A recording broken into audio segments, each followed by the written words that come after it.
Pessoal, boa noite. Estamos felizes com a presença de vocês. Alguns ainda não chegaram, mas nós não queremos atrasar o andamento da aula. Vamos iniciar agora. Para isso, nós vamos pedir primeiro a presença de Deus conosco. Vamos colocar de pé? Querido Pai, nós agradecemos as bênçãos recebidas de Ti durante mais esse dia. É muito bom estarmos juntos com pessoas que desejam um dia estar contigo no céu. E aqui nós estamos aprendendo, Senhor Deus, como vivemos à altura do que o Senhor espera de cada um de nós. Nos abrace agora como família, como amigos e companheiros. Abençoando o professor Silas, que ele tenha a sua bênção, a sua iluminação para dividir conosco a mensagem desse dia. Em nome de Jesus te pedimos e agradecemos. Amém. A história de hoje começa no início da Bíblia. Portanto, vamos para o livro do Gênesis, capítulo 2. Nós vamos ler os versos 16 e 17. Dona Liliane, por favor. Ordenou o Senhor Deus ao homem, dizendo: de toda a árvore do jardim comerás livremente, mas da árvore do conhecimento do bem e do mal dela não comerás, pois no dia em que delas comeres, certamente morrerás. Muito bem. Essa é uma das primeiras ordens que Deus dá ao ser humano logo no final da semana da criação. A ordem dizia que não devia se comer de uma árvore específica, porque no dia que essa ordem fosse desobedecida, a pessoa ia morrer. E aí então vem a primeira mentira. Agora nós vamos para o Gênesis 3, um capítulo para frente, verso 4. Gênesis 3, verso 4. Dona Silmara, por favor. Então a serpente disse à mulher: é certo que não morrereis. Olha que coisa absurda. A primeira mentira que a Bíblia registra foi justamente para dizer que Deus era um mentiroso. Porque Deus tinha dito o quê? No dia que comer, você vai morrer. Ponto. E agora então a serpente vem e diz assim: vocês não vão morrer. A serpente está chamando Deus de mentiroso. Veja, eu já quero alertar você que está me ouvindo. Você vai escutar algumas coisas hoje que você não gostaria de ouvir. E eu já vou dizer para você o seguinte: eu vou falar isso sem a menor intenção de ferir sentimentos de ninguém. Então, não me leve a mal com o que eu vou dizer aqui, mas tudo o que eu vou dizer, eu sou capaz de demonstrar em qualquer Bíblia, qualquer que seja a tradução. Você pode pegar qualquer tradução da Bíblia. Muito bem. Deus afirma que no momento em que se comesse daquele fruto, a consequência seria a morte. O inimigo de Deus vem dizendo que as pessoas de fato não morrem. Então, a primeira coisa que eu vou falar aqui, você não vai gostar de ouvir, é que a Bíblia diz que nós somos mortais.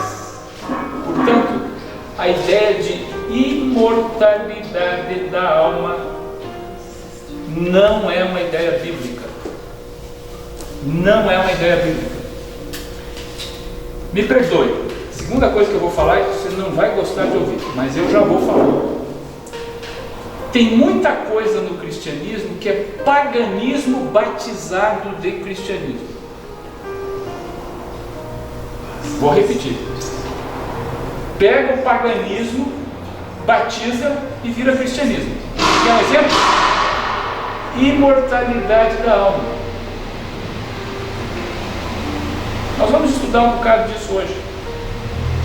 Isso é um conceito pagão que começa aqui, ó. O inimigo de Deus dizendo. Vamos ver quem é que está falando aí. Vem comigo no livro do Apocalipse. Apocalipse é o último livro, né? Nós estamos no primeiro, agora o último livro. Apocalipse capítulo 12, verso 9. Aqui fica bem claro quem era a cobra que falava lá no Gênesis 3, por favor. E foi expulso o grande dragão, a antiga serpente, que se chama Diabo e Satanás, o sedutor de todo mundo. Sim, foi atirado para a terra e com ele os seus anjos. Ok? Então aquela velha serpente, a minha tradução diz aqui, aquela velha cobra, é quem? O inimigo de Deus. O inimigo de Deus começa apresentando um fato que negava aquilo que Deus tinha dito. A imortalidade da alma. Tem muita gente que acredita nisso hoje. Muita gente. De fato, algumas das grandes religiões que nós temos no mundo afora, incluindo as não cristãs, acreditam na imortalidade da alma. Os muçulmanos acreditam nisso, os budistas acreditam nisso e tantas outras religiões orientais. Esse não é um conceito bíblico. Esse é um conceito que começa lá no início, quando o inimigo de Deus chama Deus de mentiroso. Portanto, cuidado com isso. Cuidado com o paganismo batizado. E agora então, o homem e a mulher têm que fazer uma escolha. Vamos ver qual foi a escolha que eles fizeram? Vamos voltar para o Gênesis, capítulo 3, verso 2. Seja bem-vindo, doutora Dona Elizabeth, tudo bem com a senhora? Gênesis 3, verso 6. Seu Walter, por favor, pode ler para nós? E vendo a mulher que aquela árvore era boa para se comer e agradável aos olhos, e a árvore desejável para dar entendimento, tomou seu fruto e comeu, e deu também ao seu marido, e ele comeu com ela. Esse é o verso mais triste da Bíblia. Não fosse por esse verso, nós estávamos no paraíso até hoje, né? Se eles tivessem olhado para aquela árvore, né, e lembrado do que Deus falou, dado meia volta, nós estávamos no paraíso. Mas a mulher comeu, ela entregou a fruta para o homem, ele comeu também. O resultado disso foi um início de um conflito. A gente ouve falar em conflitos o tempo todo. É em casa, pai contra filho, filho contra pai, é no trabalho, patrão, empregado. É entre nações. As nações estão divididas, não é só o Brasil, os Estados Unidos, a Inglaterra. A Inglaterra elegeu um primeiro-ministro hoje e tem gente que está dizendo que ele não dura até outubro. Quer dizer, o país está rachado. Os Estados Unidos estão indo para uma eleição ano que vem, está dividido meio a meio. Você sabe o que aconteceu conosco aqui o ano passado. Esse conflito não é um problema do Brasil, da América, da Inglaterra. Esse conflito é um problema do ser humano. E começou quando? Quando nós desobedecemos uma ordem de Deus. O que Deus disse? Não coma. Mas a gente achou que sabia mais do que Deus. E agora, olha a consequência desse conflito, que começa lá no Éden, Gênesis 3, verso 15. Seu Eloy, por favor.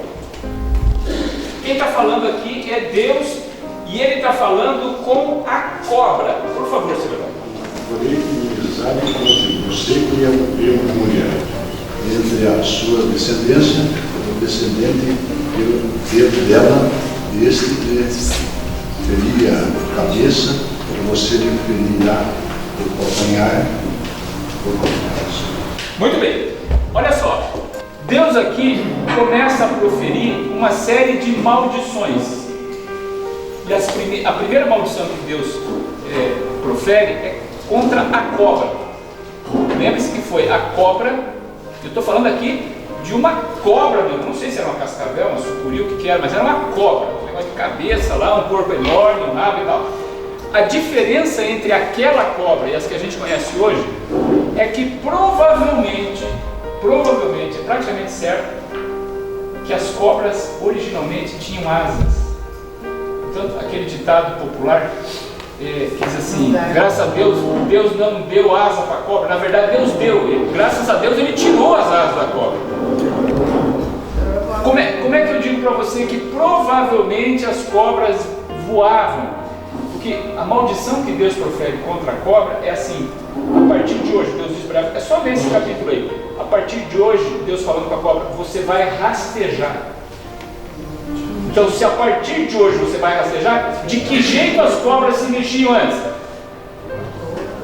Perna elas não tinham, sobrou a chance delas terem asas. Vocês já imaginaram uma cascavel com asas? Uau, tem que fechar a janela, porque vai entrar cascavel, não é pernilongo, negócio de... Muito bem. Então, provavelmente as cobras voavam. E aí então, Deus continua falando com a cobra e ele diz o seguinte para ela. Lembre-se que na verdade Deus não está falando com um réptil aí. Quem que é a cobra? O inimigo de Deus. Então Deus está falando com o inimigo dele. Eu porém inimizade entre quem e quem? Você, que é o quê? O meu inimigo, Deus falando, e quem? A mulher. A mulher, nesse momento, era representada por Eva. E ele continua dizendo que essa descendência que ela vai ter também vai ser inimiga tua. E aí Deus diz assim para a cobra: a descendência da mulher vai fazer o que com a tua cabeça? E você vai... O que vocês acham que é pior? Esmagar a cabeça ou tomar uma mordida no calcanhar? Tudo bem? Mordida no calcanhar é um negócio que dói, mas provavelmente sara. Tudo bem? Agora, uma cabeça esmagada. Então, olha só, o conflito começa assim. Deus exatamente, a cabeça da cobra ia ser esmagada. A cobra está representando o inimigo de Deus. O conflito começa entre o inimigo de Deus e a descendência da mulher. Um dia a descendência dessa mulher iria esmagar a cabeça da cobra, ou iria destruir o inimigo de Deus, e um dia o inimigo de Deus ia morder o calcanhar. Muito bem. Então nós temos aqui 3 personagens em Gênesis 3,15. Primeiro, a cobra representando o inimigo de Deus, segundo a mulher, nesse momento representada por Eva. E terceiro, um sujeito que ainda está oculto aqui, que é chamado de descendente da mulher. Vamos para o livro de de Isaías. Abra a Bíblia bem na metade. Abre bem na metade. Se você bater em Salmos, continua avançando. Salmos, Provérbios, Eclesiastes, Cantares, Isaías. Capítulo 7, verso 14. Por favor, senhor Renato. Pois o Senhor mesmo lhes dará um sinal. A jovem que está grávida dará à luz um filho, e porá nele o nome de Emanuel. A tradução que o seu Renato leu é a que está comigo aqui, olha. Qual que era o sinal? A minha tradução aqui, jovem vai ficar grávida. Não é isso que está escrito na maioria das outras traduções aí, né? Por exemplo, em vez de jovem, o que está na tua Bíblia aí? Virgem. Olha só. Prestem atenção aqui. Eu conversava com o seu Walter no início, agora o senhor vai entender o que nós estávamos falando aqui. Olha só. Uma das boas coisas hoje é que você pode estudar a Bíblia do jeito que ela foi escrita, independente de você falar ou não as línguas bíblicas. Eu não falo nem grego nem hebraico. Tudo isso que nós estamos lendo aqui, Isaías, foi escrito em hebraico. O Novo Testamento foi escrito em grego. Então não importa se você fala ou não essas línguas. Hoje você pode ter acesso rapidamente ao texto original e você pode pegar uma palavra desse texto e checar num dicionário de grego, de hebraico, seja lá o que for, para você entender os possíveis significados dela. Tudo bem? Então, o que nós vamos estudar agora é a palavra hebraica que está por trás da expressão, que aqui é jovem e na maioria das Bíblias tradicionais é virgem. Tudo bem? Olha, a palavra chama-se alma. É isso aqui, ó. Começa daqui para cá. Alma. Honestamente falando, os tradutores não têm certeza de qual o sentido dessa palavra nesse texto. Por quê? Primeiro, não é a palavra tradicional do hebraico para significar virgindade. Estou falando do ponto de vista sexual agora, ok? Não é a palavra que o hebraico usa para definir virgindade. Não é. Essa palavra aparece só 9 vezes na Bíblia toda. Em 5 vezes ela foi traduzida como virgem. Aqui estão todos os textos onde ela aparece. Tá? 2 vezes ela foi traduzida como soprano. Soprano é aquela mulher que canta alto uma barbaridade. Por exemplo, aqui ó, vai lá no Salmo 46. Rapidinho lá, Salmo 46. O título do Salmo 46. Ao mestre de canto dos filhos de Coré, em voz de soprano. Tá ótimo. Então, isso é o que está escrito no original. O Salmo 46 é um salmo de Coré e é um salmo para quem tem voz de soprano. Isso quer dizer o quê? Uma voz de mulher que canta bem fininho. Soprano e contralto. As mulheres que cantam a voz assim um pouco mais grave é o contralto. Muito bem. Então, olha aqui, ó, dona Isa. Esse soprano que a senhora acabou de ler no Salmo 46, em hebraico é o mesmo Almá, que foi traduzido como virgem Isaías. Tudo bem? E olha aqui, ó. Pelo menos 2 vezes na Bíblia, Almá foi traduzido como menina. Quer um exemplo? Êxodo 2:8. Nós não vamos ler isso aqui, depois você pode ver. Lembra da história de Moisés? Era para ele ter morrido, o faraó queria matar todos os meninos. O que a mãe de Moisés fez? Colocou ele num cestinho de juca e deixou no Nilo. E junto mandou quem?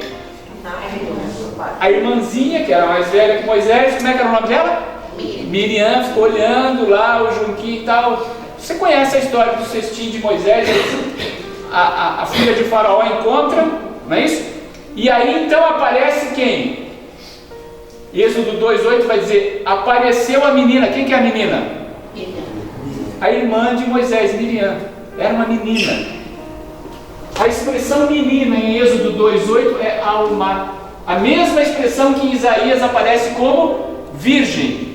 Por isso que a nova tradução da linguagem de hoje, ao invés de ter traduzido uma virgem dará à luz, traduziu como uma jovem dará à luz. Você quer uma outra tradução bem possível para Isaías? Uma menina dará à luz. E agora um negócio que pode te assustar, pelo menos me assustou quando eu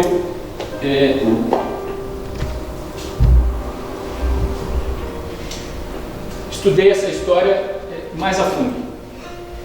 Grande chance do personagem dessa noite começar a aparecer na história da Bíblia antes dos 15 anos de idade. Quando a gente começar a tratar detalhes da história, provavelmente isso não vai casar com a ideia que você tem dela. Quase sempre a gente pensa numa pessoa já com uma certa maturidade, uma pessoa mais experiente. Provavelmente, nós estamos falando da história que começa com uma menina que tinha entre 12 e 15 anos de idade. Tudo bem? Muito bem. Essa menina recebe uma visita. Agora vamos para o livro de Lucas.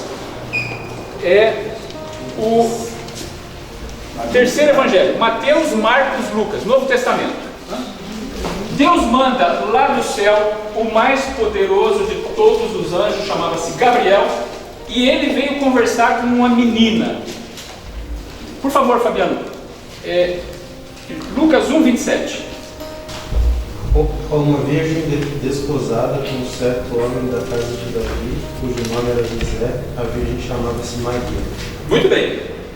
Então, Deus manda o anjo Gabriel conversar com uma menina ou uma virgem. O nome dela era Maria. Veja só. Nos dias que essa história aconteceu, as meninas eram prometidas em casamento, às vezes muito antes de chegar na idade de poder casar. Agora, a partir do momento em que elas entravam na idade fértil, você tem que lembrar que naqueles idos as pessoas morriam muito mais cedo, hein? Provavelmente a média de idade, quando isso aconteceu, não passava muito dos 35, 40 anos. Portanto, as meninas tinham que começar a casar com 12, 13, 14, 15 anos. Sabe lá o que vai acontecer? Muitas delas iriam morrer no parto. Essa foi uma desgraça. Aliás, uma das maldições que Deus profere contra a mulher é justamente as dores do parto, que as mulheres carregam até hoje, né? Além de ter que aguentar os maridos, que é outra. E Deus fala isso lá: se vão ter dor no parto, vão ter que aguentar uma mala chamada marido. Bom, aqui então Deus fala, Deus manda a mensagem através de Gabriel, provavelmente para uma menina. Maria não devia ter, quase certo, Maria não tinha mais do que 15 anos de idade, era uma menina. E agora vem a saudação de Gabriel para Maria. Quando você começar a ler isso, você vai se lembrar que você já ouviu isso em algum outro lugar. Dona Cláudia, por favor, continua lendo agora o verso 28. O anjo veio e disse: que a paz esteja com você, Maria. Você é muito abençoada. O Senhor está com você. Muito bem. E ele continua falando com Maria, verso 30 a 33. Dona Isa, por favor. Mas o anjo lhe disse: Maria, não temais, porque achaste graça diante de Deus. Eis que conceberás e darás à luz um filho, a quem chamarás pelo nome de Jesus. Este será grande e será chamado Filho do Altíssimo. Deus, o Senhor, lhe dará o trono de Davi, seu pai. Ele reinará para sempre sobre a casa de Jacó, e o seu reinado não terá fim. Muito bem. Olha só. É quase certo que você já escutou isso em algum lugar. Comigo aqui, ó.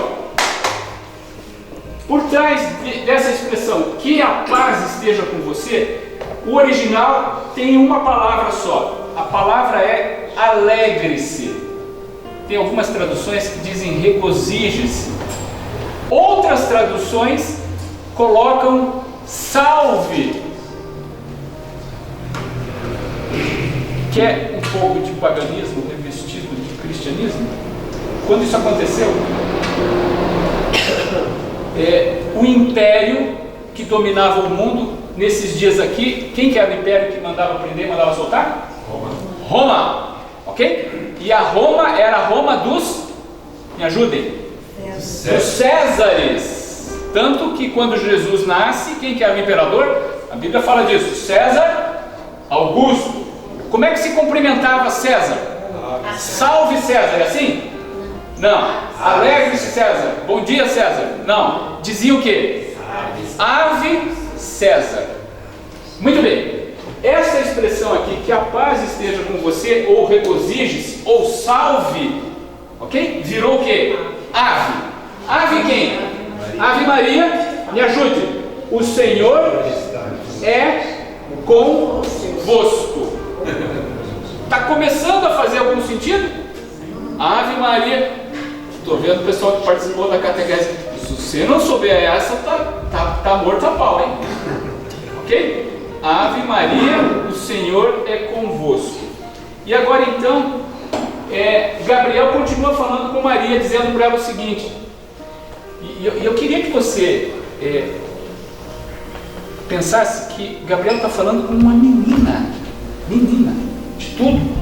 Ela não era uma senhora experiente, uma Madonna, como a gente costuma ver nos quadros de Rafael. Ela era uma menina. Você vai ficar grávida. A ideia de gravidez não devia ser muito estranha para ela, porque ela já estava prometida em casamento, então ela sabia que a ideia era que mais à frente ela ficasse grávida. E o anjo fala para ela a respeito do menino dela, dizendo que o filho dela seria rei para sempre, e o reino do filho dela jamais acabaria. Olha só, quando essa história acontece, o povo de Israel estava sob domínio romano. Tudo bem? Nós não fazemos ideia do que é isso, né?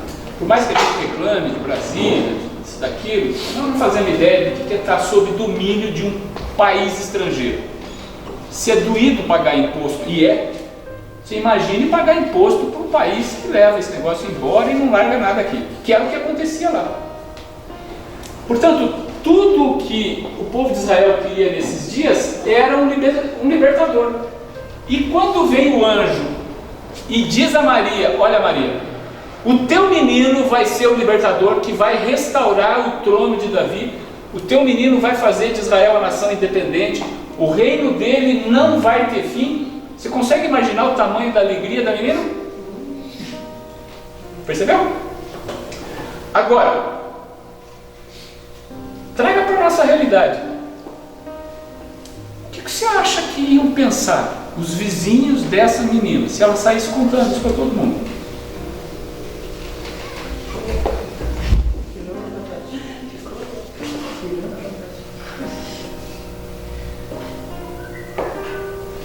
O anjo diz para ela que ela ia ficar grávida sem a necessidade de ter relações com um homem. O que está sendo gerado aí é fruto do Espírito Santo. O que você entende disso é a mesma coisa que ela entendeu naquela época. Nada disso. Como é que isso ia acontecer? Não sei. A situação de Maria era uma situação muito delicada. Para qualquer mulher, a gravidez fora do casamento costuma ser um problema. Nos dias de Maria, isso levava a pena de morte. Tem lá uns versos da Bíblia que dizem que a gravidez fora do casamento era adultério, isso aí ia trazer sérios problemas.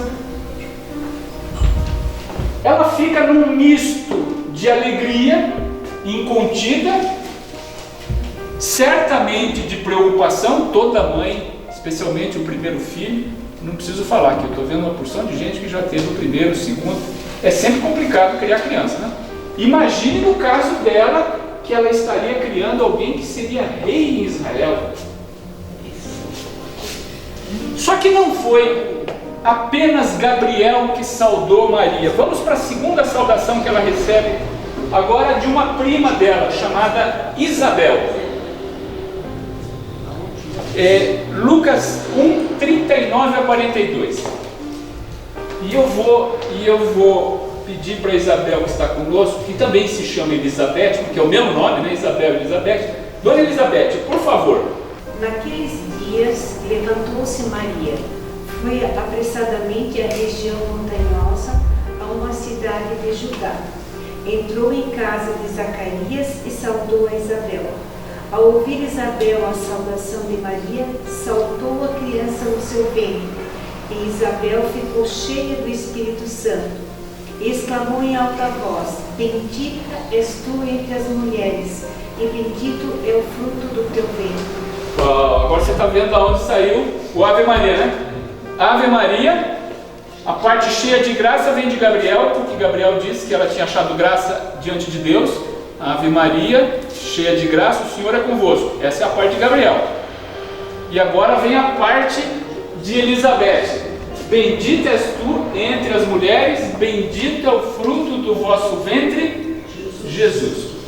Portanto, essa primeira parte da principal oração católica é uma parte bíblica. Salve Maria, cheia de graça, o Senhor é convosco, bendita sois vós entre as mulheres, bendito é o fruto do vosso ventre, Jesus. Isso é bíblico. Tudo bem? Muito bom. Mas tem uma terceira saudação para Maria, e agora ela é feita por um sujeito bem idoso chamado Simeão. Lucas capítulo 2, nós vamos para o verso 22. Simeão era um homem de Deus que tinha recebido de Deus a seguinte promessa: você não vai morrer antes de ver o futuro rei de Israel. E ele já estava velhinho. E aí um dia Maria entra com José e uma criança no colo no pátio do templo. Isso aconteceu exatamente 40 dias depois do nascimento de Jesus. Quando Maria entra com a criança no colo, Deus fala com Simeão dizendo: está vendo aquela menina entrando ali? Aquela criança que ela segura no colo vai ser rei em Israel. E aí então ele se aproxima e o que ele fala está registrado em Lucas 2:22. Dona Gisele, por favor. Chegou o dia de Maria e José cumprirem a cerimônia da purificação, conforme manda a lei de Moisés. Então eles levaram a criança para Jerusalém a fim de apresentá-la ao Senhor. Simeão os abençoou e disse a Maria, a mãe de Jesus: este menino foi escolhido por Deus, tanto para a destruição como para a salvação de muita gente em Israel. Ele vai ser um sinal de Deus. Muitas pessoas falarão contra ele. Assim, os pensamentos secretos delas serão conhecidos, e a tristeza, como uma espada afiada, cortará o seu coração. Maria. A saudação de Simeão era uma saudação que tinha muito a ver com o que Gabriel tinha dito. O menino dela era para ser um menino especial, mas traz uma profecia doída. E a profecia de Simeão diz assim: olha, infelizmente Maria, um dia alguma coisa vai como que cortar o teu coração com uma espada. Vamos ver o que é que significa Maria? Olha só, isso aqui é grego, isso aqui é o que estava no nosso primeiro slide, né? Então nós saímos do hebraico, até aqui nós estávamos tratando de personagens do Velho Testamento, agora nós estamos no Novo Testamento, é grego.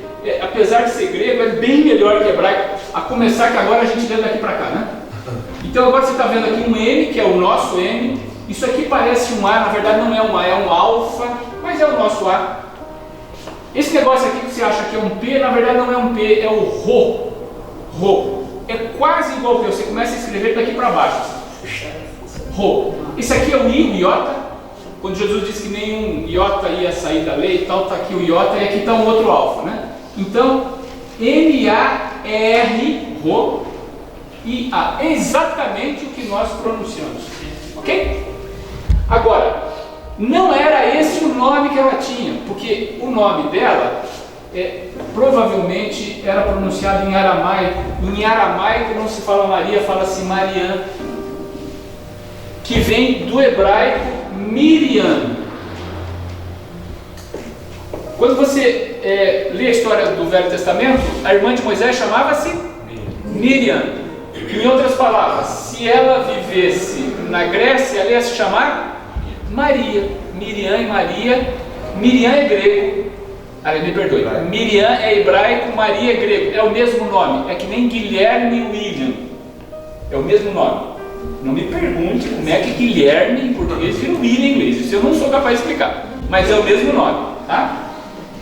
Agora, como nos dias de Jesus, eles tinham esquecido o hebraico, quando eles ficaram na Babilônia há muito tempo, eles esqueceram o hebraico, já não se falava mais, falava-se aramaico quando Jesus viveu. Então, provavelmente, a mamãe de Maria chamava ela de Mariam. Esse seria o nome dela, que foi traduzido para Maria no grego, e isso quer dizer amada. Muito bem. Nós vamos avançar rápido no tempo, 34 anos no futuro. E agora nós vamos para o Evangelho de João. Vocês estão em Lucas, é o próximo livro, capítulo 19. Eu quero o verso 25, 26 e 27. Qual que é o capítulo? 19. Verso 25, 26 e 27. Acompanha comigo o raciocínio aqui, ó. Nós não vamos ter como ler todos esses textos, porque senão a gente vai ficar muito tempo aqui e eu tenho bastante coisa ainda para falar. Mas olha só. O menino de Maria cresceu, recebeu o nome de Jesus, você conhece a história. Ele já estava há 3 anos e meio como uma figura pública, fez milagres de toda a ordem.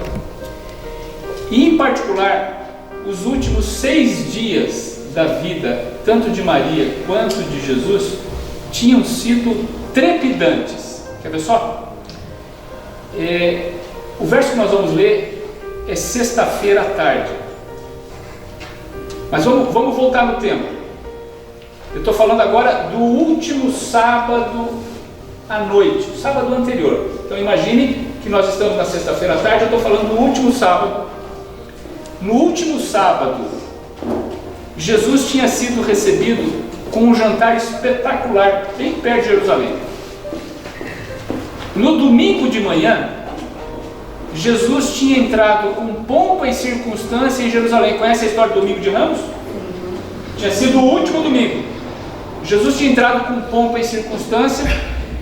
Todo mundo acreditava, todo mundo, Maria, Pedro, João, Tiago, os discípulos todos, todo mundo acreditava que Jesus iria se tornar rei em Israel naquela semana, conforme tinha sido prometido a Maria 34 anos atrás. O que o anjo tinha dito para ela? O teu menino vai ser rei. Ele vem para Jerusalém, é recebido por gente que era muito bem conectada com a sociedade de Jerusalém. Sábado à noite tem um jantar espetacular. Domingo de manhã, o povo delira, Jesus entra em Jerusalém, seguindo o ritual dos reis de Israel, montado num jumentinho que nunca tinha sido montado por ninguém.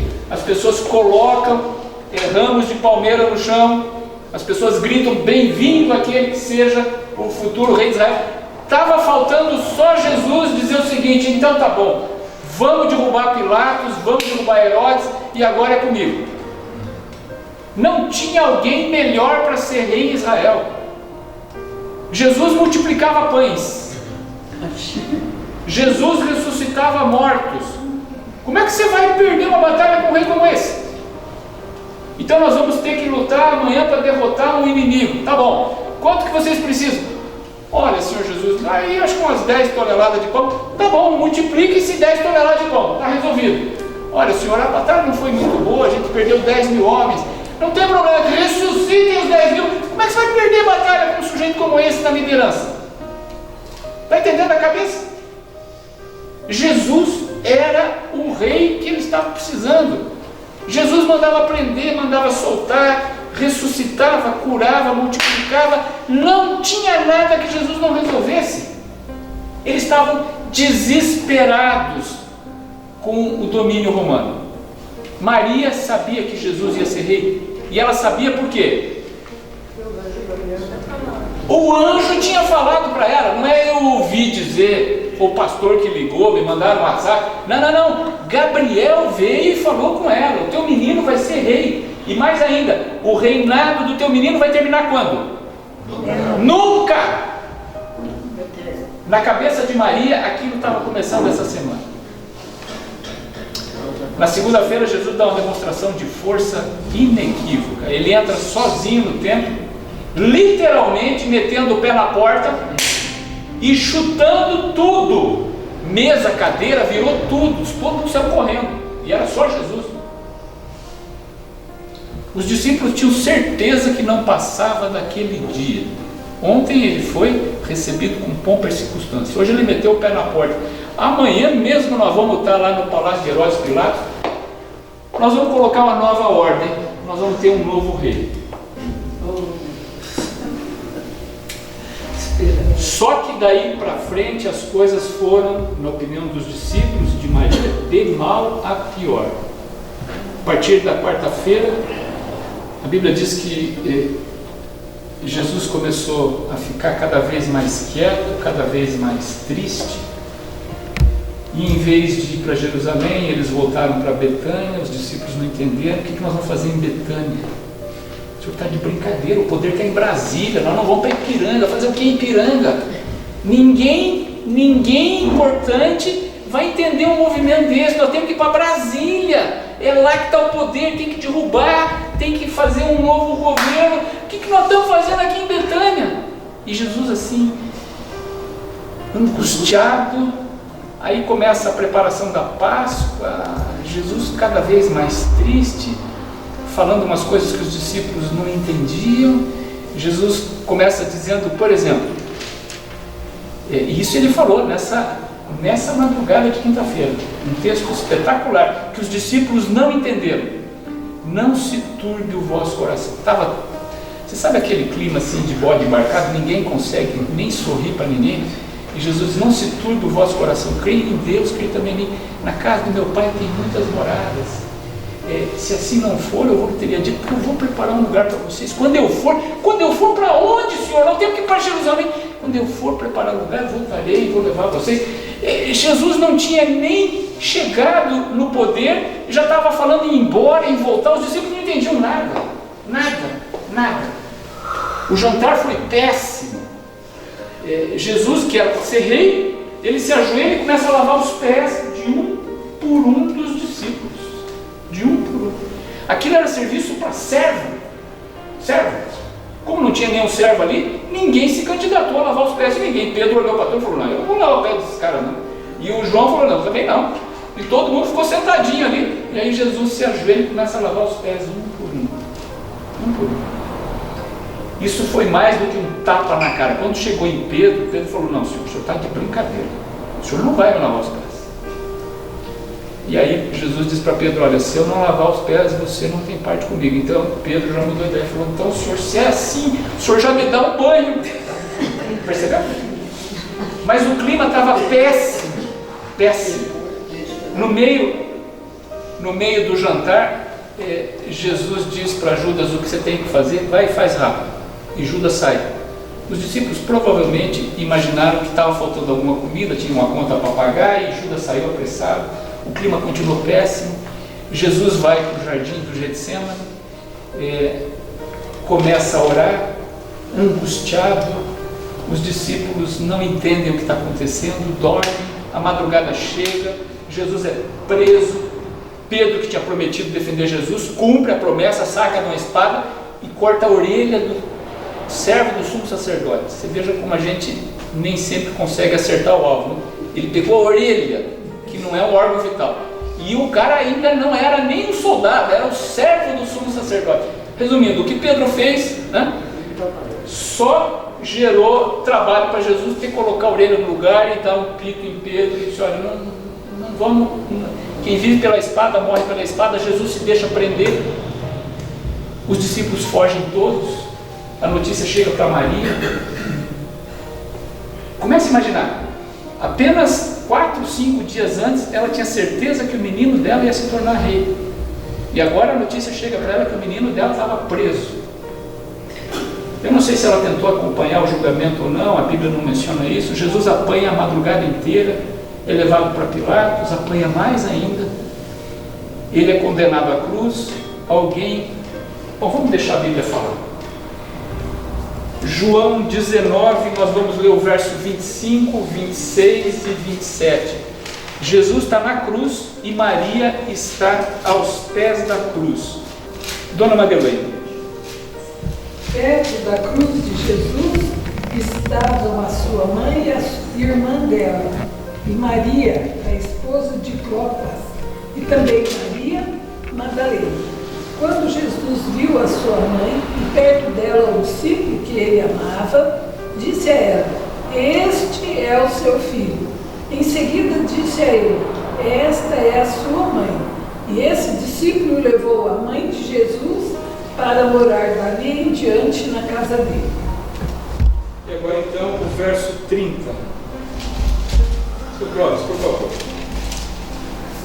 Quando, pois, Jesus tomou o vinagre e disse, está consumado, inclinando a cabeça, rendeu o espírito. Você consegue imaginar o tamanho da confusão na cabeça de Maria? O que tinha sido prometido para ela por Gabriel? O teu filho vai ser rei em Israel. E agora o filho dela estava na cruz. O filho dela não podia nem cuidar dela, tanto que passa ela para responsabilidade de João. É daí que vem a certeza de que quando Jesus morreu, Maria tinha que estar viúva, que não faria o menor sentido se José estivesse vivo, Jesus pedir para João cuidar da mãe. Se José, o marido de Maria, estivesse vivo, quem iria cuidar dela seria José. A tradição diz que José era bem mais velho que Maria. Tem alguns que chutam assim, que José devia ter lá uns 40 anos, já fim da vida, para aqueles dias, né? E Maria com 15, então quando Jesus morre, José já teria morrido. Existe uma possibilidade que não é pequena de Jesus ter ficado órfão ainda enquanto adolescente, hein? Portanto, quando Jesus fala muito de órfãos e viúvas, ok? Grande chance de Jesus ter acompanhado parte da vida da mãe dele como sendo uma viúva, e grande chance dele ter sido órfão de pai terrestre durante a adolescência dele. A gente não sabe quando José morreu. Quando Jesus morre, cumprem-se duas profecias. A primeira é essa aqui: a cabeça da serpente foi esmagada. Para você entender como é que essa profecia se cumpriu, você vai precisar voltar aqui mais ou menos umas 5 semanas para frente, quando nós vamos falar sobre a importância da cruz. Vai ter uma terça-feira que nós vamos falar só sobre a cruz. Que barbaridade é essa que Jesus precisou vir para morrer na cruz? Por que aconteceu isso? Mas eu vou antecipar uma parte da conclusão futura nossa. Jesus precisou morrer na cruz para assumir uma culpa que não era dele e para resgatar a humanidade do controle do inimigo de Deus. O ato de Jesus morrer na cruz, sem ter culpa nenhuma, pagou uma conta que era nossa, e com isso quebrou qualquer poder que o inimigo tenha sobre nós. A morte de Jesus na cruz significou a sentença de morte definitiva para o inimigo de Deus. A partir da cruz, o inimigo de Deus é um inimigo derrotado. Ele pode espernear, ele pode bufar, mas ele é um inimigo derrotado. Bom, mas também uma segunda profecia se cumpriu.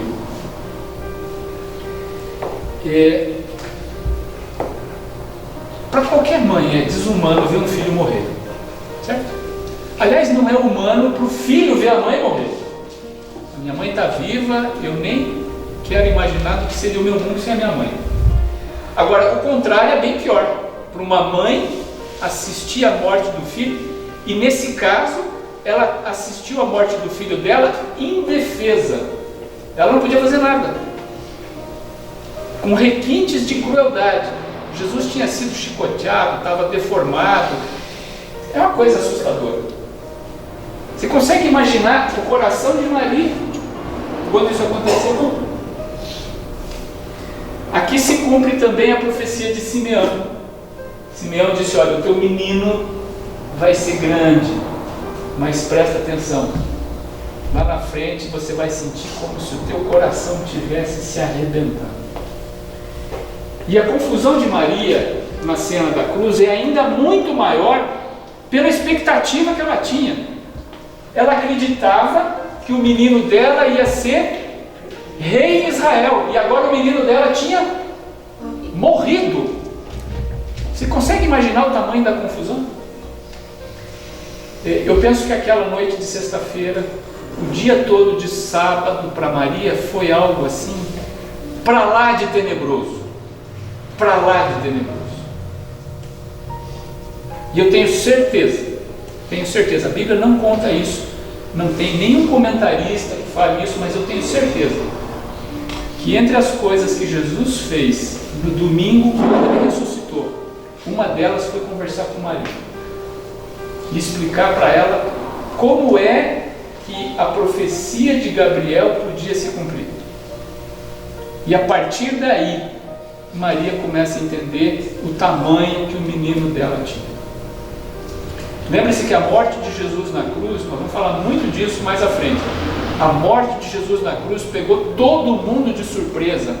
Maria não esperava, os discípulos não esperavam, ninguém esperava. Ninguém esperava. Quando Jesus falava que ia morrer na cruz, uma vez Pedro chegou para ele e disse: Senhor, pare com essa conversa, o senhor está desanimando o eleitorado aqui. O senhor não pode ficar falando que o senhor vai morrer, daqui a pouco ninguém vai seguir a gente, senhor. O senhor tem que ser um pouco mais, o senhor tem que animar o pessoal, porque, poxa vida, aqui tem misericórdia, senhor, todo mundo aqui é de carne e osso, o senhor não pode falar isso. Jesus passou um esculacho em Pedro, bem assim para Pedro: sai de mim, Satanás. Porque o que estava acontecendo ali era o inimigo de Deus usando a voz de Pedro para tentar convencer Jesus a fugir da cruz. Se Jesus tivesse se recusado a ir para a cruz, nós estávamos mortos. Percebeu? Muito bem. Nós vamos ver agora a última referência que a Bíblia faz a Maria, mãe de Jesus. Vamos para o livro de Atos. Atos capítulo 1, nós vamos ler o verso 9, 10 e 11. Ditas essas palavras, foi Jesus elevado às alturas, à vista deles, e uma nuvem o encobriu dos seus olhos. E, estando eles com os olhos fitos no céu, enquanto Jesus subia, eis que 2 varões vestidos de branco se puseram ao lado deles. E lhes disseram: varões galileus, por que estáis olhando para as alturas? Esse Jesus que dentre vós foi assunto ao céu, virá do modo como ouvistes subir. Então Jesus tinha terminado o seu ministério na terra, ele sobe ao céu, estavam os discípulos e mais gente reunida. Dona Vilma, completa para nós agora, é o verso 12, 13 e 14. Então os apóstolos desceram no Monte das Oliveiras e voltaram para Jerusalém. O monte fica mais ou menos a 1 quilômetro da cidade. Quando chegaram à cidade, eles foram até a sala onde estavam hospedados, a qual ficava no andar de cima da casa. Os apóstolos eram esses: Pedro, João, Tiago, André, Filipe, Tomé, Bartolomeu, Mateus, Tiago, filho de Alfeu, Simão, o nacionalista, e Judas, filho de Tiago. Eles sempre se reuniam todos juntos para orar com as mulheres, a mãe de Jesus e os irmãos dele. Muito bem. Esse é o último verso da Bíblia a mencionar Maria, mãe de Jesus. Olha o contexto em que aparece a menção a Maria. Jesus sobe ao céu, do Monte das Oliveiras. E aqui tem uma profecia que os anjos fizeram, hein? Jesus, os anjos falando com os discípulos: esse Jesus que vocês viram subir, ele vai descer do mesmo jeito. Ok? E essa profecia vai se cumprir. A Bíblia claramente diz que a Nova Jerusalém vai descer para ser colocada no mesmo lugar onde está o Monte das Oliveiras hoje. Vai se tornar uma grande planície, vai ser a capital do mundo que Deus vai criar. Uau, podia ser hoje à noite, né? A gente começa a falar disso e não dá para pensar em outra coisa. Mas tudo bem, vamos voltar aqui. Jesus sobe ao céu, os discípulos voltam para Jerusalém, está aqui a lista dos 12, e a partir daí eles se reuniam juntos para orar com uma porção de outros cristãos, incluindo a mãe de Jesus. Ponto. Essa aqui é a última menção a Maria, e é uma menção de passagem. Se você lê a história do estabelecimento do cristianismo como religião organizada, o restante do livro de Atos, todos os escritos de Paulo, você não vai ver mais nenhuma menção a Maria. Nós estamos no começo do livro de Atos. Jesus acabou de subir ao céu. O cristianismo começa a se estabelecer como uma religião organizada. Muito bem. A partir daí, e agora vem a parte que você provavelmente não vai gostar, mas eu vou ter que falar. E não me leve a mal, eu não quero ferir nenhum sentimento. Eu quero que você estude a Bíblia, de preferência aquela que você tem na tua casa. A partir daí, criou-se alguns conceitos dentro do cristianismo que não estão na Bíblia. 3 deles estão aí. Olha aí, ó. 3 deles estão aí. O primeiro é Santa Maria. O segundo é Mãe de Deus. E o terceiro é Rogai por nós. A primeira parte do Ave Maria é bíblica. Ave Maria, cheia de graça, o Senhor é convosco, bendita sois vós entre as mulheres, bendito é o fruto do vosso ventre, Jesus. Amém. Isso é 100% bíblico. Não tem nada de errado aí. Tudo bem? A segunda parte do Ave Maria não tem nada de bíblico. Santa Maria, Mãe de Deus, rogai por nós pecadores, agora e na hora da nossa morte. Amém. Essa parte não tem nada de Bíblia. E o que nós vamos fazer agora é ver o que é que a vida de Maria nos ensina. A primeira coisa que fica muito claro quando você estuda a Bíblia a partir da história de Maria é que, do ponto de vista bíblico, todos nós somos pecadores. Quer ver só? Vamos para o livro de Romanos, Romanos 3, capítulo 3, 23 e 24. Preste atenção comigo aqui, ó. Olha só. De forma nenhuma, a minha intenção aqui é, por qualquer razão, desrespeitar a memória de Maria, mãe de Jesus. De forma nenhuma. Se ela foi escolhida por Deus para, de uma maneira milagrosa, misturar o DNA humano com a divindade, e foi escolhida por Deus para tomar conta do nosso Senhor Jesus Cristo por pelo menos 12 anos, como ela tomou, certamente ela era uma mulher para lá de excepcional. Não vai ter adjetivo no dicionário para qualificar Maria. Ela não era uma mulher comum, ela não era uma pessoa que a gente possa dizer, não, isso aí, não, Maria era outra categoria de gente, não tem a menor dúvida. Tudo bem? Agora, Maria era carne e osso, como você e eu. E Maria também está na categoria que é mencionada aqui em Romanos 3, 23 e 24. Seu José Lima, por favor. Porque todos pecaram e destituídos estão da glória de Deus, sendo glorificados gratuitamente pela sua graça, mediante a redenção criada de Cristo Jesus. Muito bem. Olha só. Quantos são pecadores? Todos. Todos. Comigo aqui, ó. Esse todos inclui Maria. Eu sei que para os católicos isso é um choque anafilático, né? Deve dar dor na alma. Mas olha só. Uma coisa é Maria ter sido excepcional. E foi. Não fosse isso, não teria sido escolhida por Deus. Ok?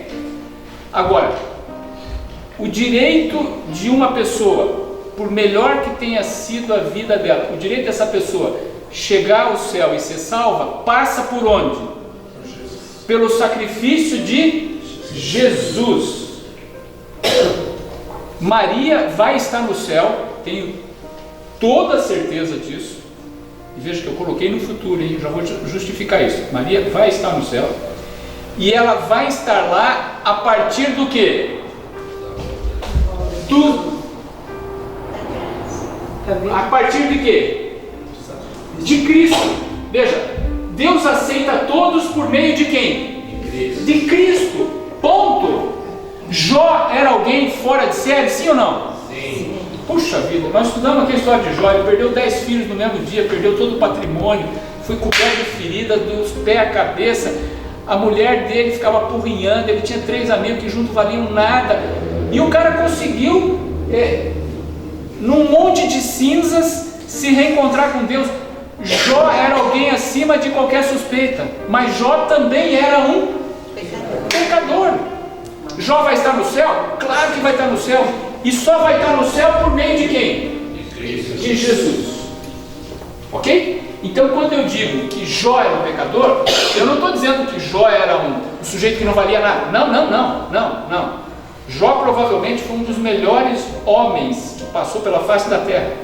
Quando eu digo que Maria era uma pecadora, por favor, hein? Maria era provavelmente a melhor mulher da geração dela. Não fazia sentido não ser isso. Mas ela não era perfeita. Nenhum de nós é perfeito. Claro que ela era muito melhor do que eu, muito melhor do que eu. Mas não importa o que você faça, você nunca vai conseguir ser perfeito. Isso é o que a Bíblia apresenta. Ok? Muito bem.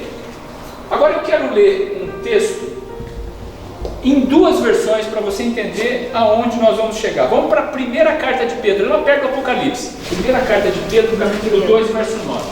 Doutora Neuza, por favor. Vós, porém, sois raça eleita, sacerdócio real, nação santa, povo de propriedade exclusiva de Deus, a fim de proclamar as virtudes daquele que vos chamou das trevas para a sua maravilhosa luz. Olha que maravilha. Pedro está falando com os cristãos de forma geral. Essa carta de Pedro, ela se dirige aos cristãos de maneira geral. E Pedro está dizendo o seguinte, falando para cristãos. Em outras palavras, está falando com gente como você e eu. Ele está dizendo assim, olha, eu estou usando a tradução ao meio da revista e atualizada que a doutora Neuza leu. Vocês mesmo, estão me ouvindo aqui, ó, são raça eleita, sacerdócio real, nação santa. Olha aqui, ó, a expressão santo na Bíblia tem um significado diferente da expressão santo que a gente costuma usar hoje, dona Isa. Olha o que quer dizer santo. O mesmo verso, eu vou pedir para a dona Cláudia ler para mim, eu sei que a senhora tem a linguagem de hoje, ou não? Sim. Por gentileza. Ela vai ler o mesmo verso, agora numa outra tradução, por favor. Mas vocês são a raça escolhida, os sacerdotes do rei, a nação completamente dedicada a Deus, o povo que pertence a Ele. Vocês foram escolhidos para anunciar os atos poderosos de Deus, que os chamou da escuridão para a sua maravilhosa luz. São duas traduções para o mesmo verso. Aqui embaixo está dizendo que nós somos uma nação santa. Aqui em cima está dizendo que nós somos uma nação completamente dedicada a Deus. O que é ser santo na definição bíblica? Se dedicar a Deus, separado para Deus. A ideia de que santo é um sujeito que faz milagre, um sujeito que você pode fazer promessa, etc. e tal, isso não tem o menor fundamento bíblico. Isso é paganismo batizado de cristianismo. As pessoas, antes de se converterem ao cristianismo, na época dos gregos, dos romanos, eles faziam aquelas oferendas para os santos, para os deuses do Olimpo. E isso vem para dentro do cristianismo. A expressão santo na Bíblia significa separado por um propósito especial. É o que está dizendo aqui a nova tradução da linguagem de hoje. Vocês foram separados para se dedicar a Deus. E Maria, no caso dela ser Santa Maria, não é porque ela era... Isso mesmo, mas não no sentido que nós entendemos hoje, de que ela era uma santa, uma milagreira. Percebeu? Então eu posso dizer o seguinte, dona Isa, sem cometer nenhuma blasfêmia, que a partir do momento que a senhora resolve viver uma vida com Deus, eu posso dizer que do ponto de vista bíblico a senhora é uma santa. É a Santa Isa. E ela não é. Eu estou falando sério. E isso não quer dizer que a partir de agora a senhora tem poder para fazer milagre. Não é esse o conceito de santo. Então se você... Pois não, doutora. Posso completar? Por favor. Aqui? Em Efésios, lá, quando Paulo escreve, ele diz assim, ele começa assim: Paulo, apóstolo de Cristo Jesus por vontade de Deus, e ele se dirige aos santos que vivem em Éfeso e fiéis em Cristo Jesus. Isso é a abertura de Paulo. Muito obrigado, doutora. Espetacular esse verso. Essa abertura de Paulo, ele está escrevendo para os cristãos de Éfeso e ele faz as saudações. Aqui quem escreve é Paulo e eu estou escrevendo aos santos que estão em Éfeso. Estou falando da igreja de Éfeso. Ok? Então, se você entende que Maria é uma santa, conforme as pessoas entendem lá fora, isso não é bíblico. Eu vou fazer uma devoção. Tem muita gente que é devoto de Maria, já viu isso? Vai fazer uma promessa, porque Maria tem Maria disso, tem Maria daquilo, etc. e tal. Esse conceito de santo milagreiro não é bíblico. Maria foi uma santa? Depende do que você entende por santo. O que é santo para você? Não, Maria se separou porque ela serviu a Deus. Então ela é uma santa. Isso quer dizer que eu posso fazer uma devoção, eu posso pedir alguma coisa para ela? Não. Aí nós estamos batizando paganismo e dizendo que ele virou cristianismo. Tudo bem? Prestem atenção aqui, pessoal. Em nenhum verso da Bíblia, nenhum, você pode ler a Bíblia inteira, nenhum verso da Bíblia, Maria faz nenhum milagre. Nenhum. Os discípulos até fizeram. Pedro, por exemplo, cura um coxo. E ele deixa bem claro, dizendo: olha, eu estou curando você com o poder de Jesus Cristo, então você não vem me agradecer. Se quer agradecer, agradeça a Deus. Ok? Mas Maria não curou ninguém, não ressuscitou ninguém. Maria, a missão dela foi produzir um bebê para receber o nome de Jesus e cuidar dele até os 12 anos de idade. Foi essa a missão dela. E ela fez isso maravilhosamente bem. Foi uma mulher espetacular. Agora, o que se faz hoje aí, a tal da Mariologia, ou culto a Maria, isso é paganismo batizado de cristianismo. Ponto. Não tem sustentação bíblica em lugar nenhum, inclusive na Bíblia Católica. Foi preciso uma decisão de ofício de um Papa de plantão para poder afirmar o dogma católico que Maria está lá no céu, é a rainha do céu, sentada. Tudo bem? Isso é paganismo batizado de cristianismo. Muito bem. Portanto, na Bíblia, santo e dedicado ou separado a Deus é a mesma coisa. A terceira coisa que a gente aprende claramente no estudo de Maria, vamos deixar a Bíblia falar. Isaías, metade da Bíblia, é uma das maiores profecias messiânicas do Velho Testamento. Isaías capítulo 9. Seu Milton, o senhor vai ler para nós, por favor. Isaías 9, 6 e 7. Porque um menino nos nasceu, um filho se nos deu, e o principado está sobre os seus ombros. E se chamará o seu nome maravilhoso, Conselheiro, Deus forte, Pai da eternidade e Príncipe da paz. Do aumento desse principado e da paz não haverá fim, sobre o trono de Davi e no seu reino, para firmar e o fortificar com juízo, com justiça, desde agora e para sempre. O zelo do Senhor dos Exércitos fará isso. Muito bem. Essa é uma das mais belas profecias messiânicas do Velho Testamento. E aqui, falando do menino que iria nascer no futuro, é dito que esse menino iria nascer para ser Pai Eterno. Olha só, nós vamos falar muito sobre Jesus nas últimas 4 semanas. Na primeira das 4, nós vamos falar sobre Jesus homem. 100% homem. 100% homem. Muito bem. Maria era a mãe, aliás, era não, é a mãe de Jesus 100% homem. Tudo bem? E por que aqui fala Deus forte? Ele é um... Veja, quando a gente fala... Deus ali, eu penso na Trindade. É isso mesmo, mas é isso mesmo. Aí quando fala, não, eu não sou católica, mas eu digo Maria, mãe de Deus, eles estão significando que ela é mãe de Jesus. De Jesus, que se torna dentro da Trindade de Deus. Eles estão usando a matemática. Se A igual a B e B igual a C, então A igual a C. Não, eu tento entender como que pensa. Mas é isso aí. Só que a matemática que nós conhecemos para Jesus não funciona. A propriedade comutativa aí não funciona. Ela tá dizendo assim, se Jesus é filho de Maria e Jesus é Deus, então Maria é mãe de Deus. Não é isso. Porque Jesus não é só filho de Maria. Jesus era Deus antes de nascer. Jesus continuou sendo Deus depois que nasceu. E Jesus vai continuar sendo Deus por toda a eternidade. Então, veja, quando a gente começar a falar nas últimas 4 semanas sobre Jesus, eu vou repetir uma coisa que eu vou dizer agora aqui. Presta atenção aqui, ó. A verdadeira natureza de nosso Senhor Jesus Cristo é algo que não vai entrar na nossa cabeça nesse mundo.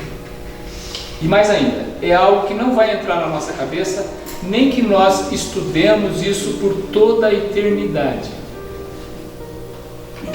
Tentarmos entender a verdadeira natureza de nosso Senhor Jesus Cristo é mais ou menos como você tentar colocar toda a água do oceano num único balde d'água. Não dá. É muita água para pouco balde. Percebeu? Algumas coisas nós sabemos. Sabemos que Jesus se tornou homem no útero de Maria. Isso a Bíblia diz. Sabemos que o DNA humano de Jesus veio de Maria. Isso a Bíblia diz. Mas sabemos que tinha mais do que isso. E daí para frente é melhor a gente não começar a considerar, porque nós vamos falar bobagem. Ok? Mas nós vamos estudar um pouco sobre isso. E aliás, esse é um assunto que nós vamos continuar estudando a eternidade inteira, mas eu já estou te antecipando aqui.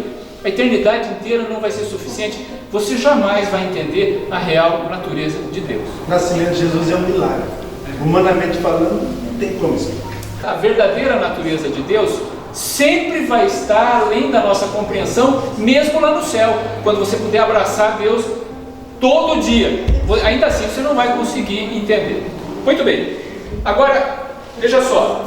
Dizer que Maria é mãe de Deus não é verdade. Deus não tem mãe. Maria é mãe de Jesus, da parte humana de Jesus. Deus não tem mãe. Em nenhum lugar da Bíblia, nenhum lugar, Maria é chamada de mãe de Deus. Não é. Isso sabe o que é? Paganismo batizado. Porque lá no Olimpo, os deuses tinham mãe, tinham pai, tinham amante, tinha isso e aquilo. Então não dava para trazer as amantes para dentro do cristianismo, ficava ruim com o negócio lá do não adulterarás, né? Mas pelo menos a relação de pai, de mãe, trouxeram. Ok? Muito bem.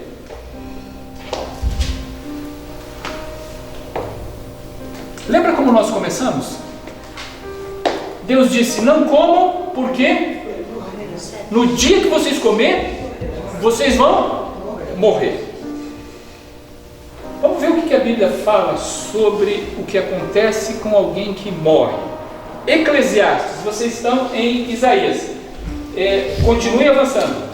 Nós queremos o capítulo 9, o verso 5 e o verso 6. Sim, os vivos sabem que vão morrer, mas os mortos não sabem nada.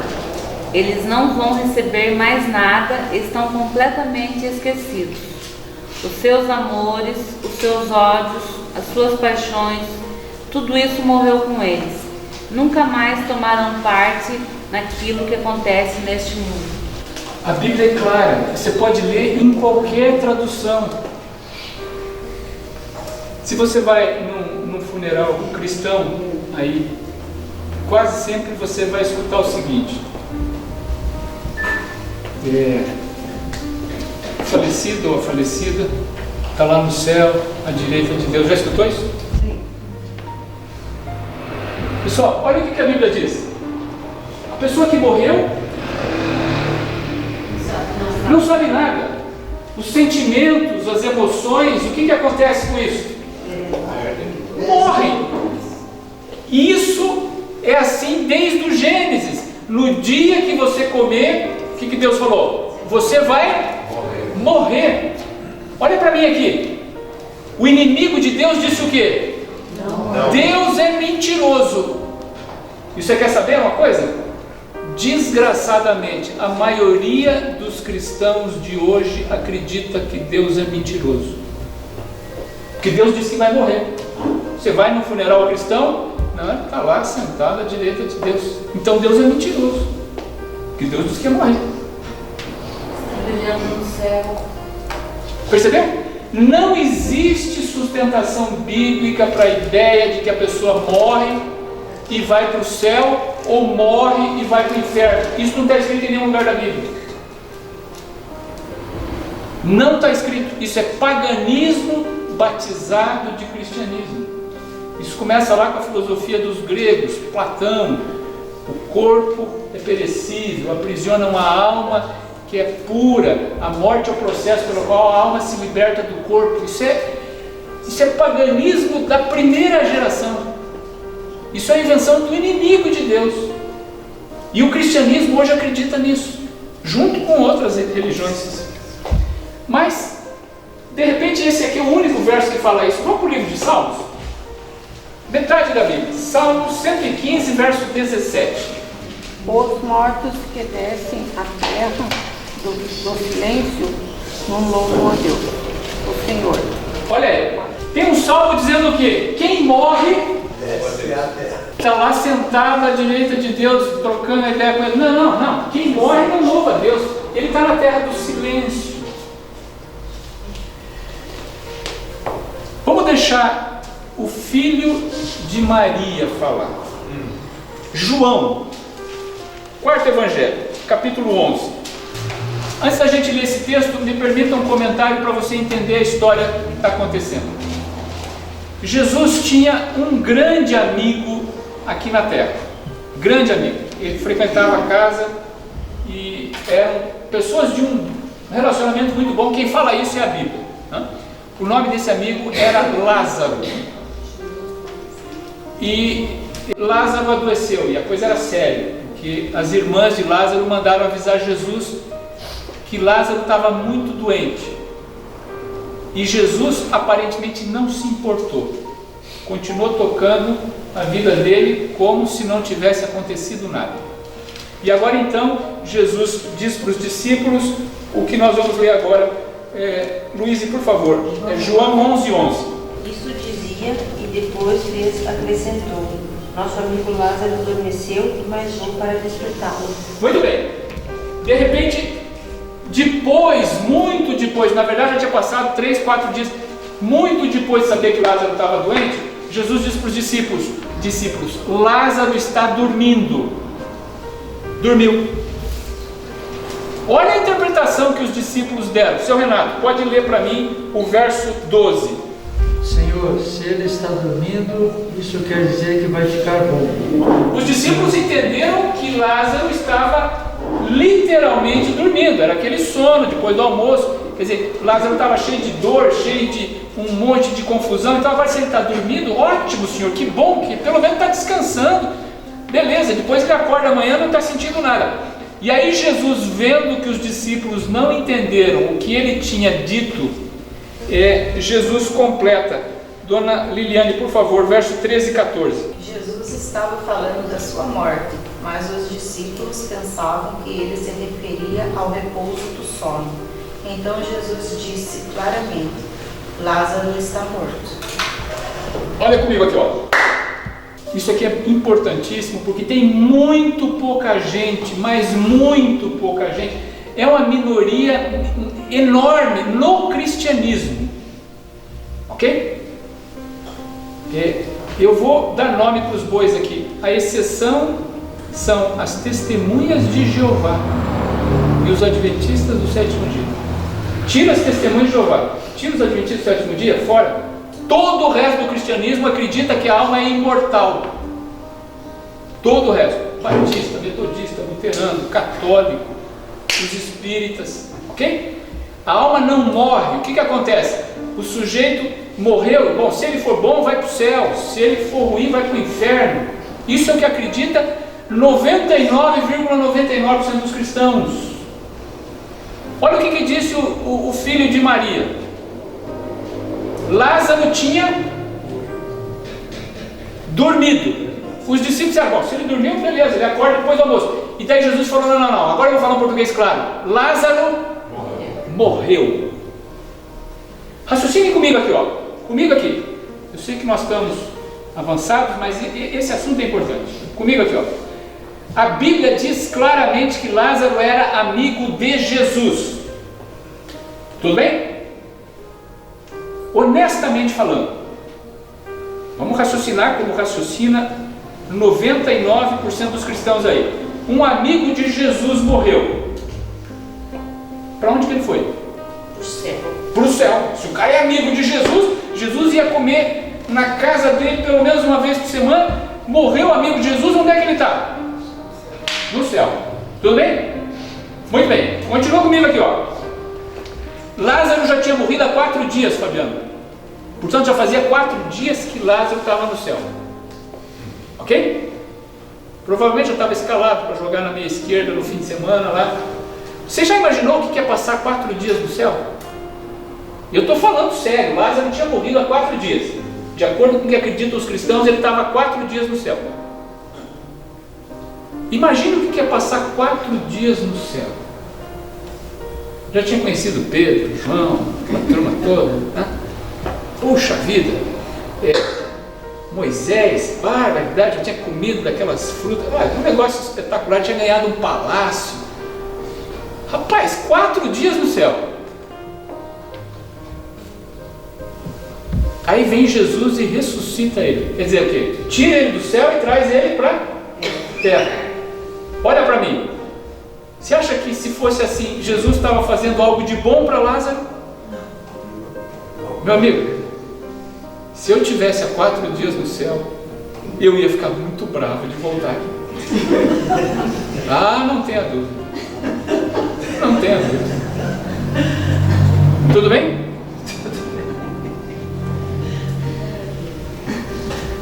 Jesus, quando encarou a morte de alguém bom, era amigo dele, Jesus disse o quê? Lázaro está dormindo. Quando você dorme, imagina aquele sono profundo. Qual que é a noção que você tem do que acontece em volta?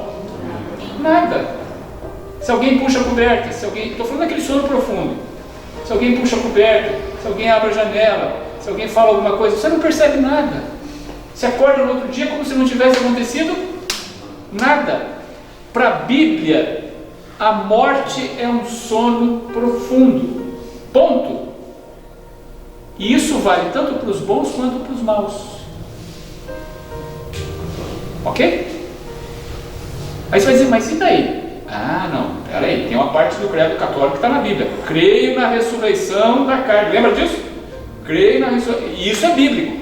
Então, todo mundo que morreu, não importa se é bom ou se é ruim, nesse momento está onde? Dormindo. Dormindo.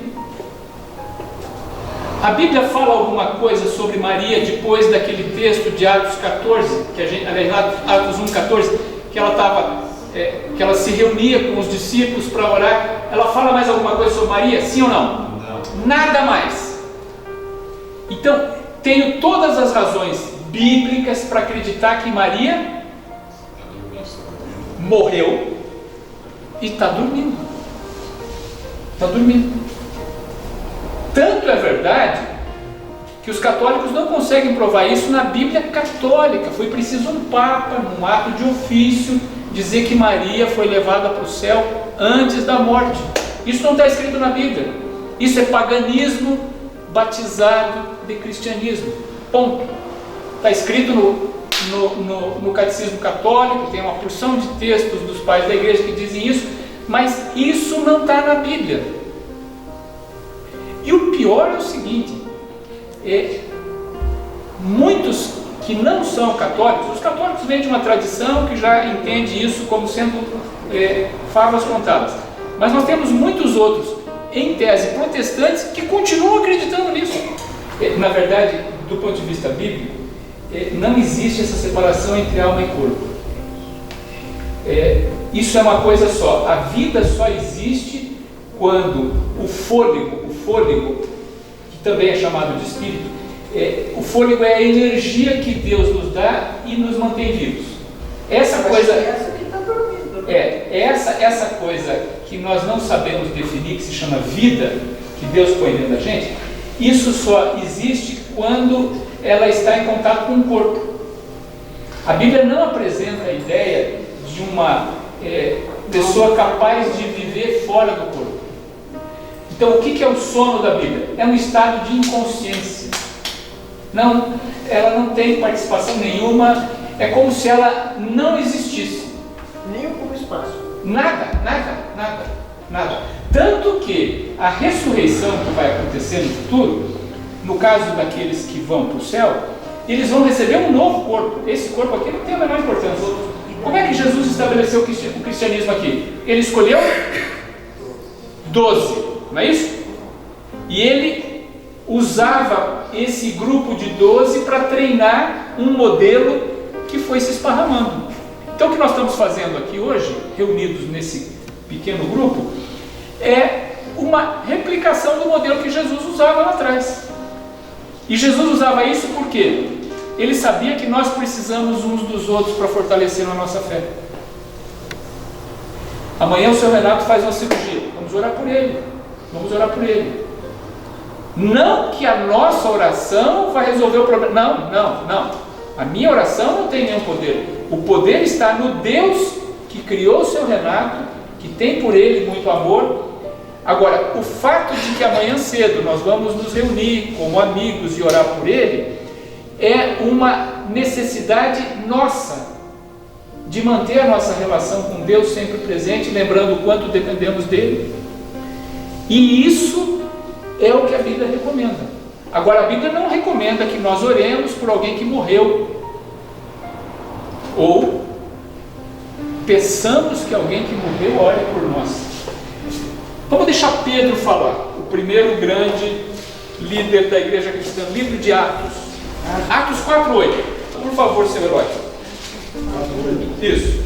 Então Pedro, cheio do Espírito Santo, lhe disse: cuidados do povo e ações, este Jesus é a pedra que vocês, os construtores, rejeitaram, mas ele veio a ser a pedra angular. Então, ele está dizendo, olha, prestem atenção, Jesus é a pedra que vocês rejeitaram.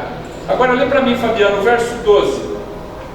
E não há salvação em nenhum outro, porque abaixo do céu não existe nenhum outro nome dado entre os homens pelo qual importa que sejamos salvos. Pessoal, comigo aqui, ó.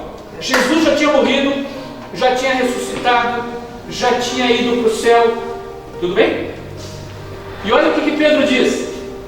A salvação só pode ser conseguida por meio de Jesus. Não existe nenhum outro nome que possa interferir na nossa salvação. Ponto. A ideia do rogai por nós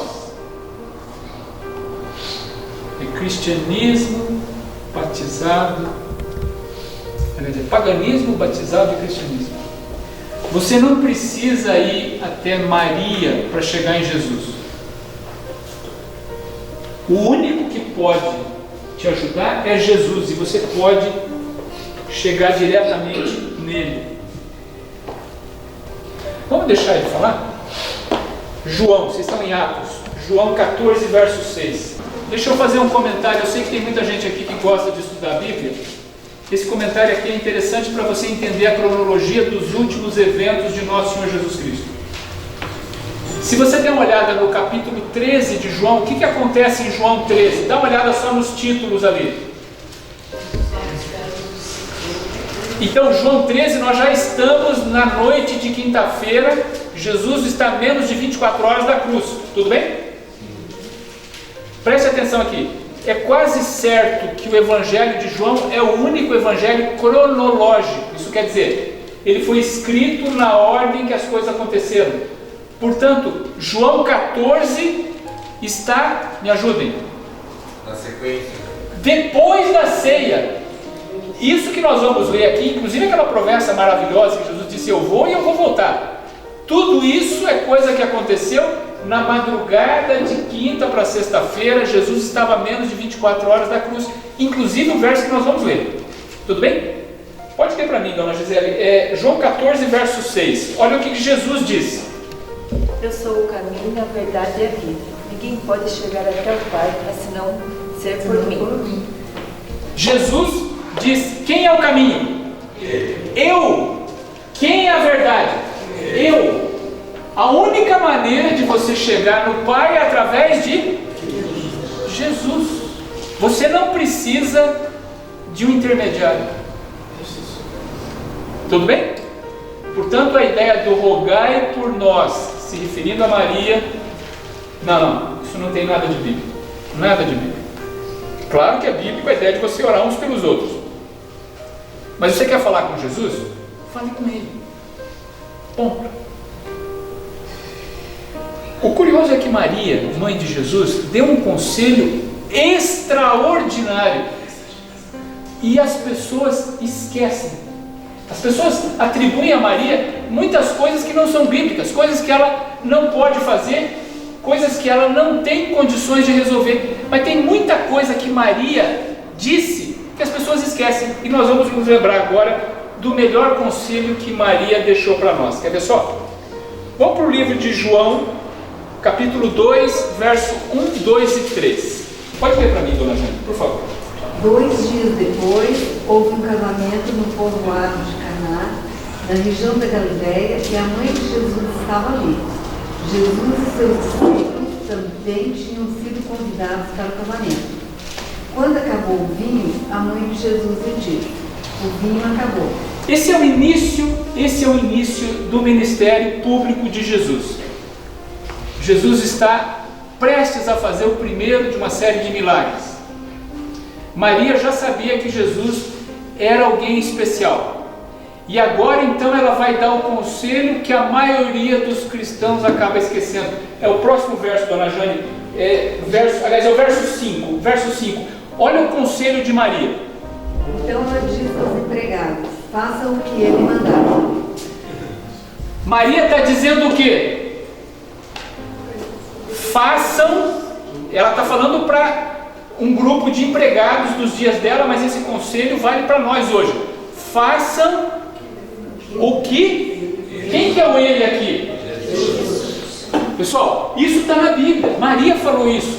E ela disse assim: façam o que Jesus mandar. Agora vamos no conselho de Jesus, Mateus 11, verso 28. Se você é um seguidor de Maria, está na hora de fazer o que ela pediu. Mateus 11, 28. Dona Mabelane, por favor. Venham a mim todos vocês que estão cansados de carregar as suas pesadas cargas, e eu lhes darei descanso. Coloque esse conselho de Maria em prática na tua vida. Maria disse assim: façam tudo o que ele mandar. Maria não é a intercessora que está sentada à direita do Filho lá no céu, esperando você pedir alguma coisa. Se você precisa alguma coisa, peça direto a Deus, peça em nome de Jesus. Foi assim que Jesus nos ensinou. Maria disse para nós: faça o que ele mandar. Jesus disse assim: quando vocês quiserem orar, orem assim: Pai nosso que está no céu. Toda oração, do ponto de vista teológico, você nunca ora a Jesus, você ora a Deus. Jesus nos ensinou assim: Pai nosso que está nos céus. Tudo bem? Mais ainda, Maria não tem poder para fazer milagre. Quem faz milagre é Deus. Até porque, do ponto de vista bíblico, temos todas as razões para acreditar que Maria está dormindo o sono dos justos.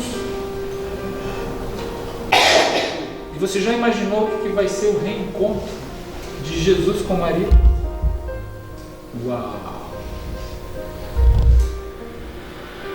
Eu quero acreditar que uma das cenas mais extraordinárias que nós vamos poder contemplar quando Jesus voltar é o abraço de Maria em Jesus. Não tenha dúvida que ela foi uma mulher acima de tudo aquilo que você pode imaginar.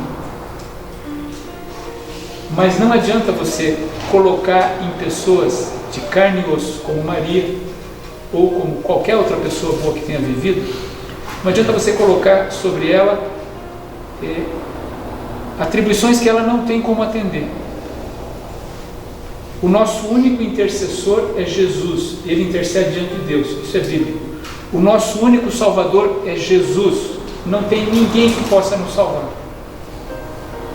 E a não ser pela graça de Deus, nenhum de nós tem qualquer esperança. Portanto, que Deus ajude você. Que você consiga. Eu sei que para muitos essa é uma mensagem bem dura. E eu reconheço que muitos que são honestamente devotos de Maria têm grandes dificuldades com esse tema. Mas não se esqueçam do conselho que ela deixou. Façam o que ele mandar. Leia tudo o que Jesus deixou para nós. E o caminho vai ficar muito claro para você. Tá bom? Que Deus te dê sabedoria para viver um dia de cada vez, e que quando Jesus voltar, não só você esteja entre aqueles que vão ser salvos, mas você esteja entre aqueles que vão poder abraçar Jesus, Maria, Pedro, João. A eternidade é cumprida, uma barbaridade, porque a gente vai ter uma porção de gente para abraçar. Ok? Que Deus abençoe você. Feche os olhos, vamos orar. Obrigado, Senhor, pelo privilégio que o Senhor nos dá de condições tão favoráveis continuar estudando a Tua Palavra. Amém. Obrigado pela vida de Maria, obrigado pela experiência que ela deixou registrada nos livros da Bíblia, obrigado pelo conselho que ela nos deu. Amém. Instruindo-nos a fazer aquilo que Jesus ordenou. Amém. Que a Tua misericórdia nos ajude a entender com letras bem claras aquilo que o Senhor espera de nós. Que o Senhor nos dê sabedoria para as escolhas difíceis que temos para fazer. Que o Senhor nos dê a proteção que precisamos. Amanhã cedo, o Sr. Renato faz uma cirurgia. Que a Tua misericórdia continue cuidando da equipe de médicos, enfermeiros que vão tratar do caso dele. Que ele possa se recuperar rapidamente, sem dor, e que ele possa estar conosco para continuar os estudos que temos feito já há longo tempo. Amém. Que pela Tua misericórdia o Senhor continue com todos aqueles que estão passando por momentos difíceis, os problemas continuam entre nós, que o Senhor nos ajude a escolher o lado da verdade, o lado que vai vencer no final, e que pela Tua misericórdia, quando o Senhor voltar, o Senhor possa nos considerar dignos de estar entre aqueles que serão salvos. Amém. Até esse dia chegar, que o Senhor nos guarde do mal, por Jesus. Amém. Amém. Vai com Deus, bom restante de semana para você.